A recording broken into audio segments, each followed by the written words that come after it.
ברוך אתה אדוני אלוהינו מלך העולם שהכל נהיה בדברו. I have a friend who says that there's nothing casual in this world. There's a cause for everything.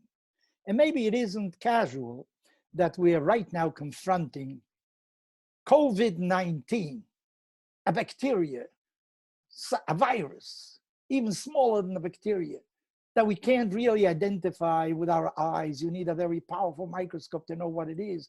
It attacks really the genome, our genes. It is something that is so minuscule, very little, and it's actually attacking all of humanity, and it is stopping all sorts of activity. At the same time, we are also commemorating another anniversary of the Holocaust, the greatest tragedy for the Jewish people, and not only for the Jewish people, for many others as well. There is a book by the name of somebody named Goldhagen. He wrote a book that was called Hitler's Willing Executioners. Listen, Hitler and the Nazis wouldn't have been able to do what they did if they wouldn't have had support from a great part of the German population, not only German population, other nations that were indifferent, that just didn't react to what was going on in Europe at that time. So maybe it's not a coincidence that we have two terrible events. On the one hand, we have a virus. On the other hand, we have the Holocaust. Well, the Holocaust is the maximum expression of anti-Semitism. I think it's Rabbi Sachs who, in a speech not too long ago, said that anti-Semitism is a virus. It mutates, you know, it has different aspects, but it's been around for a long time. But there is a big difference.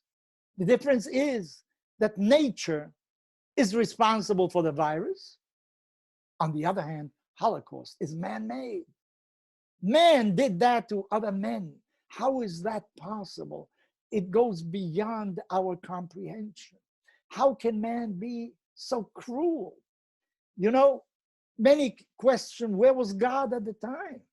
God should have been there to help us. Somehow, God didn't appear. Man was extremely cruel. What shall we do? Well, there are some people who, not being able to find some kind of solution to this dilemma, just hit their head against the wall. They can't go on further because there's so much injustice in this world. How can they live in such a world? I am reminded that in mathematics, you know, from time to time, somebody comes and solves a theorem that for years had no solution and comes with an ingenious way how to solve a certain theorem. What happened to mathematics during all that time previous to the solution? Did mathematics stop on its heels or did it continue advancing? I think what we have to do is when we come and have to face a problem that has no solution, we have to go on to the side and then go around it and go forward.